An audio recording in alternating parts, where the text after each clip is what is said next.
A student recently asked me, can you import a PDF into Excel? So if you had a table of data, yes you can, and let's have a look how. First of all, what I'm going to do is open a new blank worksheet, and now what I need to do is I need to go to the Data tab, and I'm going to choose Get Data and From PDF. Now all I need to do is locate the PDF file. Here's mine here. I'm going to double click on it. Excel then pauses while it makes a connection.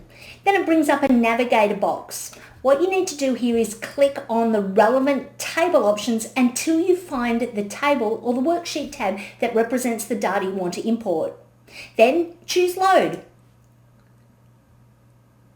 Excel brings your data in and formats it as a table.